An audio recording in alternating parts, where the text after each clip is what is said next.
All right, so last time we had gotten to this screen right here, where we had all of the first slope values here, 3.31, 3.0301, and 3.003. And we're ready to do the same thing with the other column. So back on our calculator, we can actually do the same thing that we did here. The minus the 3 and the minus the 1 for the numerator and the denominator will stay the same. So if we hit second and enter, it pulls up that screen again. And I don't want 3.03 so forth. I want 2.729.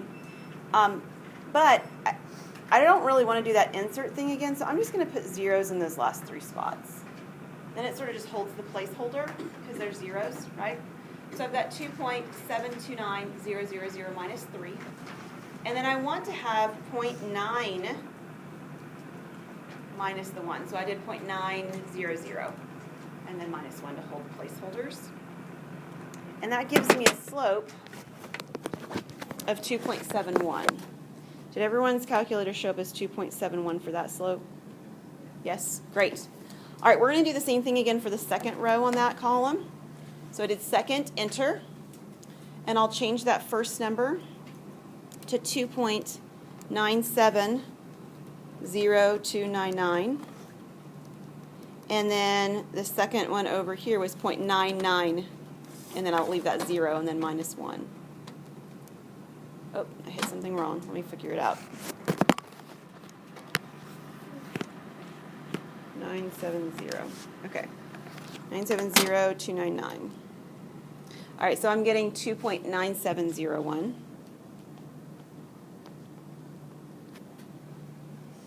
And we'll do it one last time for our last row.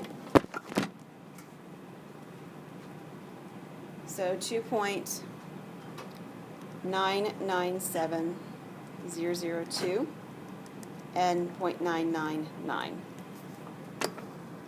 And we get 2.998.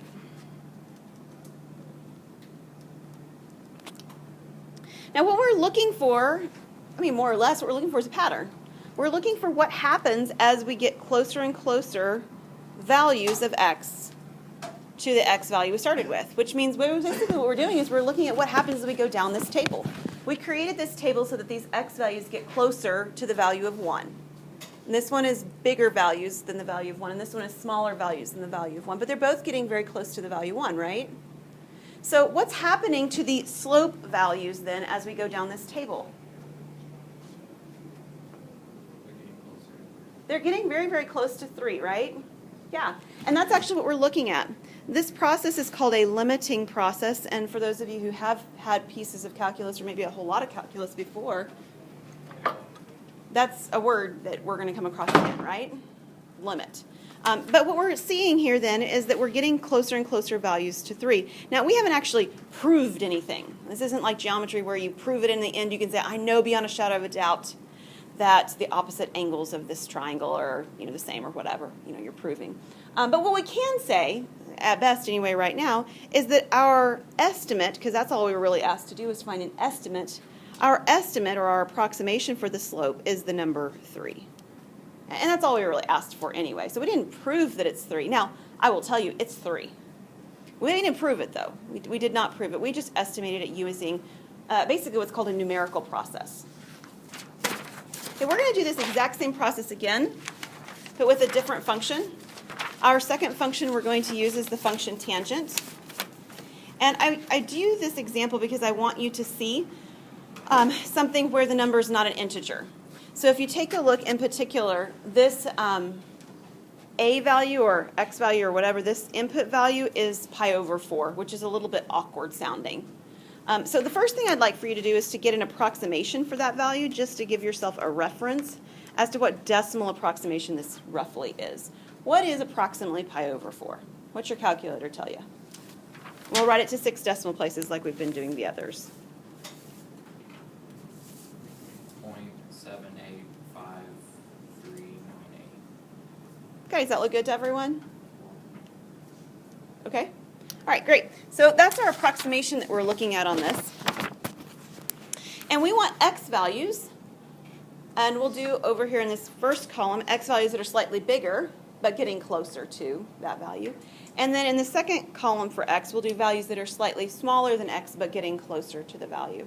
Now, the x values you pick may not be the x values that I pick, and that's okay. That's not a problem. But you do need to pick values that are going to be, number one, close to the value of 785,398, and pick values that are getting closer to that value as you go. So I'm going to start with the first column, and we're going to do values that are slightly bigger than that. And I'm going to pick the value 0.79. Okay, I can't get my thing to write very well here. Let's try that again.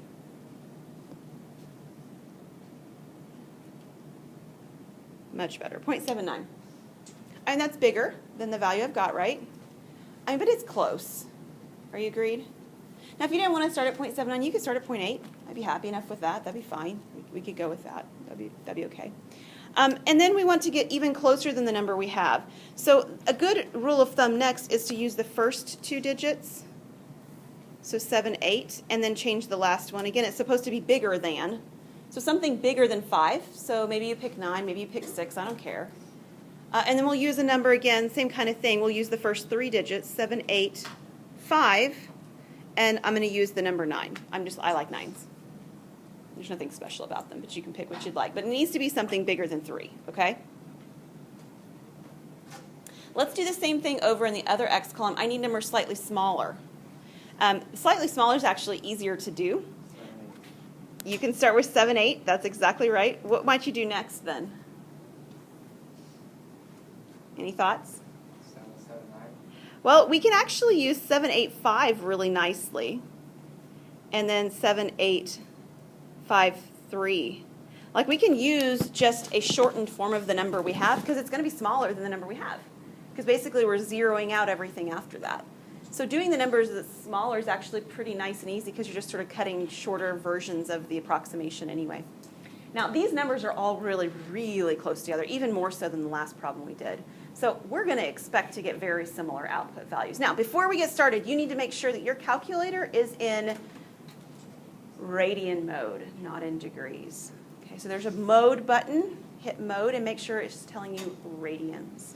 I'll double check this one.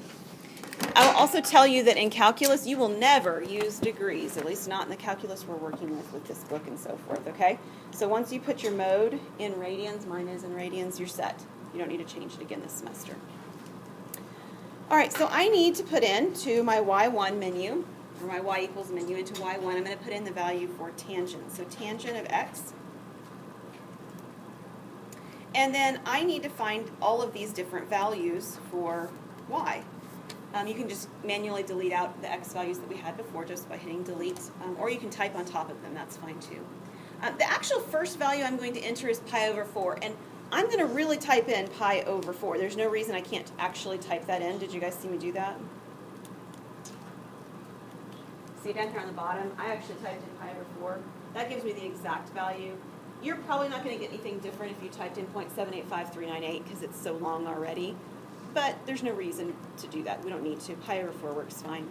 So the tangent value at pi over 4 is the value of 1. And you might have already known that. How? From the unit circle, exactly. I hope you know that from the unit circle, in fact. But this value is the value of 1. Okay, so now we're going to type in all of these not so pretty decimal approximations that we're going to be using. Again, you can type over this first one. I'm going to not include it. So I have 0.79, 0.789, and 0.7859.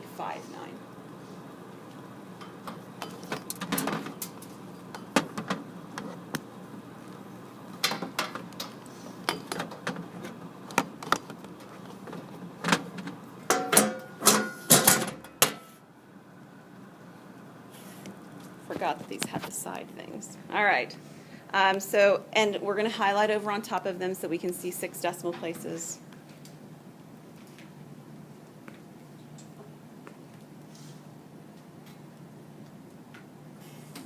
I don't even care whether you round that 6th digit. So if you just want to write the first 6 digits and not round, that's fine. We never really use the 6th digit. We're just writing it for the accuracy of what we're doing. So rounded or not rounded, it's not going to affect us at that point. So your answers might be slightly different if you're rounding differently.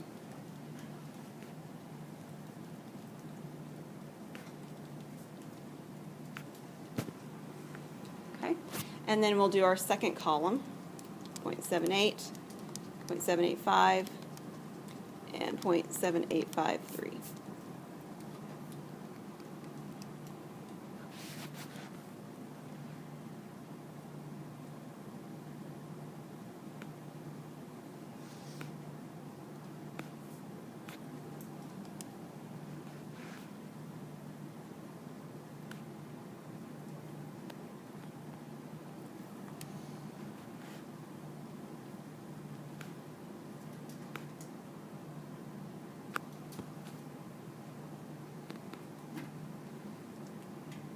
Okay, are you guys getting values that look like this?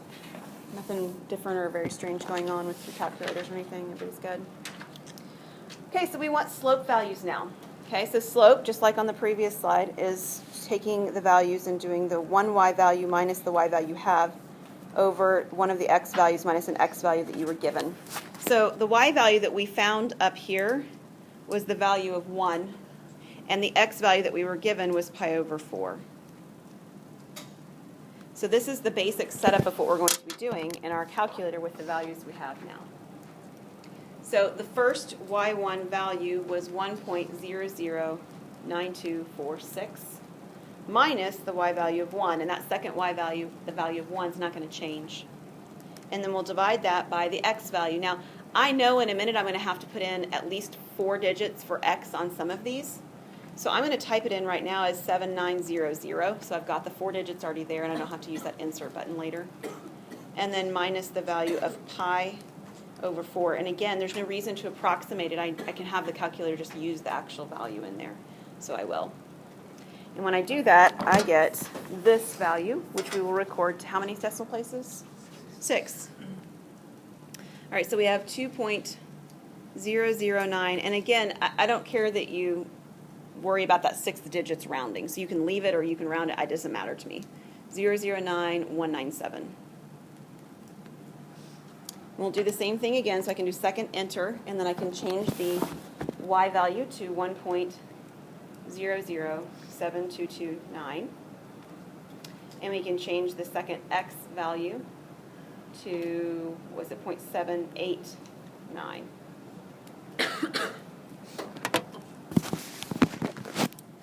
So now we have 2.007031. We'll do it again.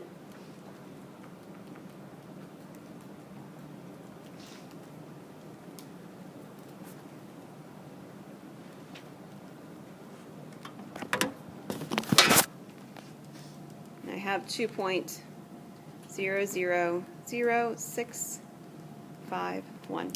Now, I'll pause here for a moment, and we can just make a claim already about this information. What does this look like as you go down the table is happening? Looks like it's approaching 2, doesn't it? I mean, the numbers are getting awfully close to the value of 2. So we're approximating that this is approaching 2. Now, we'll see if the other side does as well to make that claim in a moment. So let's do the other half of the table now. Okay, now we're dealing with the numbers. I don't need the 1 at the beginning because I've got 0.98, 9261, and I have 0.78, and then I'll put in 2 zeros. So I'm getting 1.989380, and we'll go on to the second one.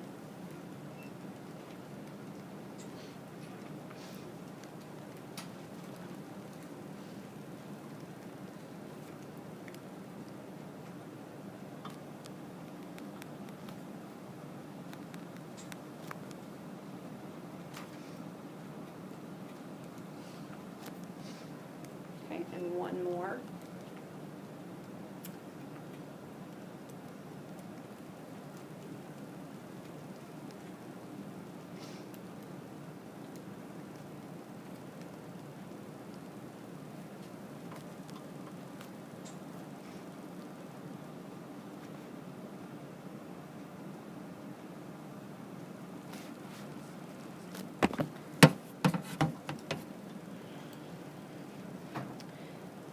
All right, now we might actually take a look at this table and say, that seems a little strange. It's not getting closer to 2 as we move down the table, right? It's getting closer to something slightly larger than 2, so it's really not quite getting close to 2.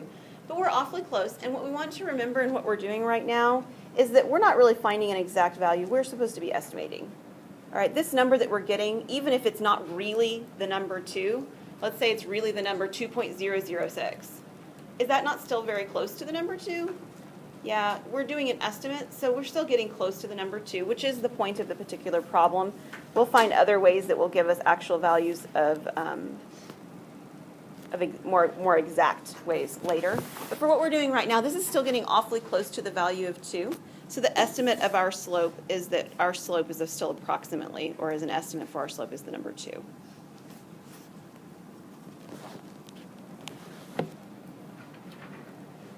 Is that okay with everybody? All right, so I don't want you to think slope's the only thing we estimate, or that only thing we can estimate. It's a really important topic, and we're going to talk more about slope later, and getting values for it that are exact instead of approximates. We'll keep coming back and back to the number, or to the concept of slope. But we're going to look at one other thing as well. We're going to look at estimating the length of a curve, which is actually another very common topic of calculus, is finding out how long something is. Now, it's perfectly fine. Does anybody use Google or MapQuest or something like that when you're trying to figure out how long it takes you to get somewhere? Right? I use it all the time. I don't find myself to be a very reliable person at getting places without my phone. You know, the problem is that we don't drive everywhere in a straight line. We have to use the roads that are there. We can't cut across the field. That doesn't work very well. So what we're going to do, though, is we're going to estimate our length of our curve by doing just that. What we're going to do is we're going to take 2 points on our curve, and we're going to find the straight line distance between them, because measuring the actual curving distance is a very difficult thing to do. Does that make sense? So what we're going to do is we're going to do it, we'll just do it for the first one. We won't do the n equal 8 line segments. I think you'll understand what's going on with just the n equal to 4, and we won't really need the n equal to 8. But what we're going to do is we're going to take this curve, which is the square root of x plus 1. So go ahead and take your calculator. Just like before, we're going to put in the square root of x plus 1. And what we're going to do is we're going to go from the x value of 0 to the x value of 3. Now, in terms of what our table is set up, that means the first x value is 0 and the last x value is 3. Okay? We are going to actually use those end points as 2 points on our curve. Now, visually what we're going to do is we're going to have a curve that looks something like this. And we're going to go from x equals 0, which is right here, to x equals 3, which is, say, over here. So we have these 2 points. And we're going to break it apart on part A into 4 segments. So we're going to split it in half, and then we're going to split it in half again. Okay? And when we do that, we're going to find those 3 other points on our curve. And I know it's not going to look like it's any different right now, but basically we're going to find straight line segments here. And they're not going to be exactly what the curve is, but they're going to be very close. And if we did 8 line segments instead of 4, it'd be even closer. Does that make sense to everyone? Okay. If I drew my picture a little bit bigger, that might help. You know what? Let's see if I can get it to be bigger. How about that? Okay. Now I got to delete it because oh,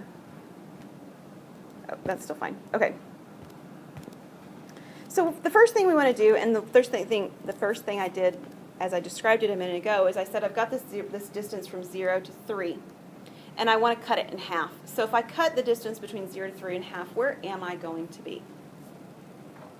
I'm going to be at 1.5. So this sort of darker gray line that you're seeing on the projection on the iPad is going to be the 1.5. That's the halfway between point. And now we're going to do that again. We need to be halfway between 0 and 1.5. So what would that be? Yeah, 0.75 or just 0.75 if you want to write that down that way. And then I want the number halfway between 1.5 and 3. What's that one? 1.2. Close. 2.25, yeah. I think of this problem in terms of money, quarters of a dollar, things like that. So it works pretty nicely. So these are the x values, and just like on the last problem, I want to know what the y values are as well that go with those x values. So that's why I put it in the calculator right here, square root of x plus 1. And then I'm going to take the table, and I'll delete out what's there. And then I'm going to put in these particular x values now. So 0, 0.75, 1.5, 2.25, and 3. So I have fewer values than last time. That's kind of nice. And we can go over on top of them to find out if they are, in fact, the exact value. The first one's just the value of 1. That's kind of nice. The second value has lots of decimals, though. I've got 1.322875.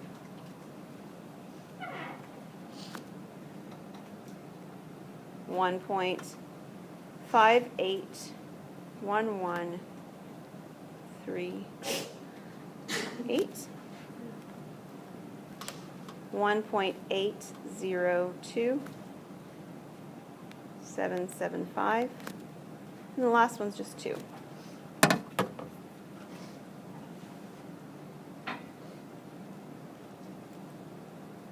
All good so far? Great. Now, the first thing I'm going to do is I'm going to draw a line in this first top box. What we're wanting to do is we're wanting to find the distance between two sets of points. So even though I've got 5 points, how many distances am I going to have? Just 4, right? I'm only going to have 4 distances.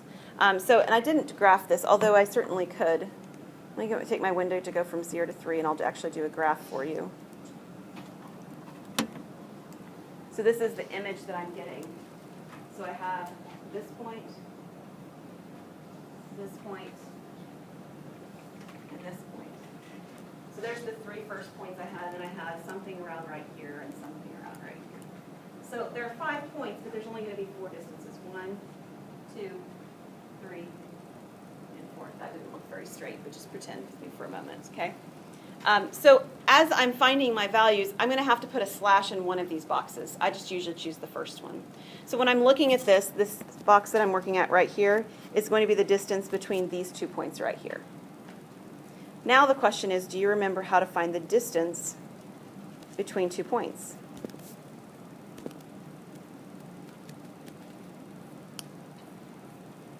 Do you remember?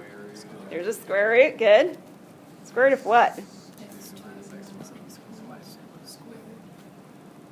Oh, good. And we got a squared in there, yeah.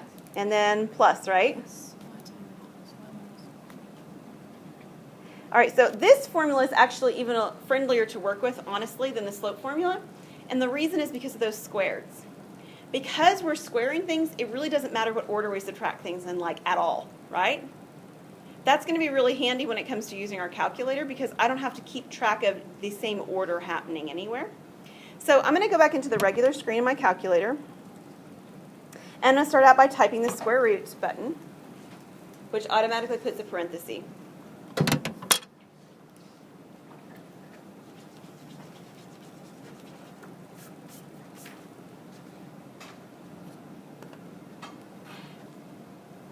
All right, so I need to take 2 x values. Now pause with me for a moment and take a look. What can you tell me about the 2 x values that I'm currently looking at? How far apart are they? 0.75. What else can you tell me? What about between the second 2 sets of points, the x values? 0.75, and the third 2. Yeah. These sets of points, no matter which 2 I pick, as long as I pick them, in order, they're all 0.75 apart. I mean, that's how I actually split up the interval, wasn't it? I split it up so those would all be the same. So in terms of putting this into the calculator, I can put this in as 0.75 squared, and I don't have to do anything else. I mean, like, it is 0.75 squared. That's what it is. That's really very nice because that will not have to change on any of my calculations. The y values, however, do. They are not equally spaced. Okay, so we have to be careful on that. So I've got 0.75 squared, and then I need to start a parenthesis again to do the 2 y values that I'm going to subtract. So my first y value here was 1 point. Well, we can even just do the number 1 if you want. 1 point, and then I'm going to put 6 zeros because I've got some others later that are going to have zeros. So 1.0000000. And I'm going to subtract the other y value of these 2 pairs, which is 1.322875.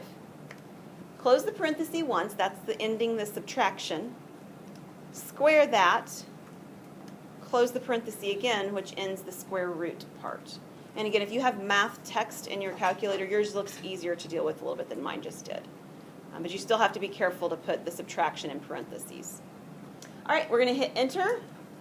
And this gives me the very first distance. And we'll record it just like before with 6 decimals.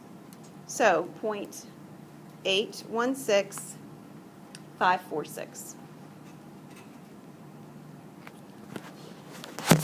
Now, the beauty of what we've done is when we hit the second enter here again, I don't need to change the 0.75, right? And I don't need to change the 1.322875. Because that's the next value I'm going to be subtracting. Now I'm working with subtracting these two values, and one of them is 1.322875, so I can leave that. The other one, which was before the value 1, needs to become 1.581138. And I can do that because I'm going to square it, so it doesn't matter what order I pick. That's really friendly. You can't do that with slope. All right, so we hit enter, and we get 0.79322.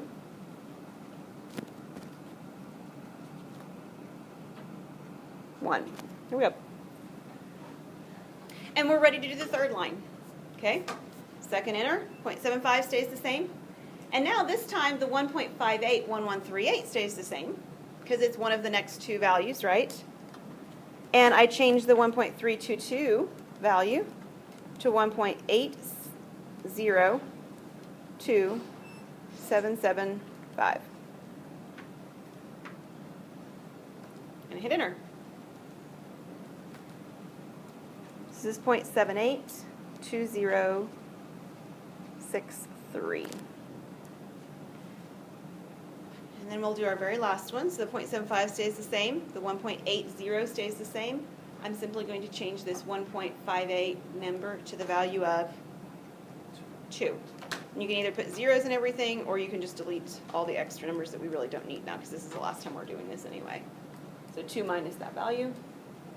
And I get 775,498. Now, last time what we were doing is we were looking for the pattern, what they got close to. That's not what we're doing here. What are we trying to figure out on this problem? What does the directions tell us? What do the directions tell us to do? Estimate the what? The length of the curve. So what I just did is I found 4 separate lengths of 4 pieces of the curve. So what would I do with that? You'd add them together. Yes. So now I want to add these together. So back in your regular screen, I'll clear mine out. We're going to add all of these 6-digit numbers.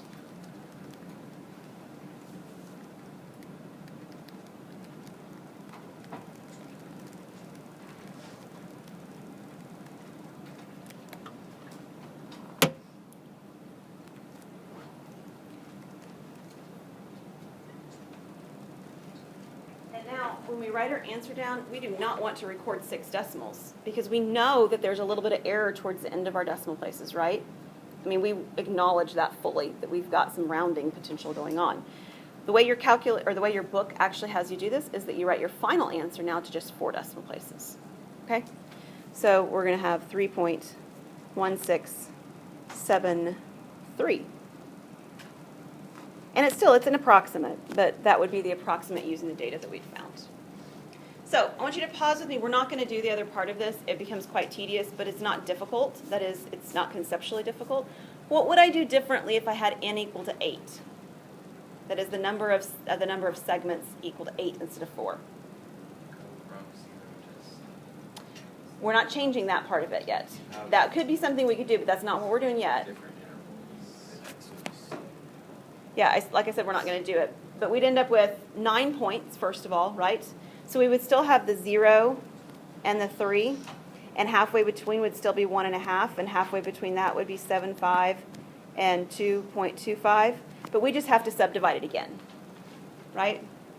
So we'd end up with 8 smaller line segments, and then at the end we'd still add the 8 line segments together. Does that make sense? There's really nothing different at all. It's just more of it. I don't think I asked you to do anything more than 8. I think there are some in your book which have you do 16. So you're welcome. All right, so that's the end of this lesson.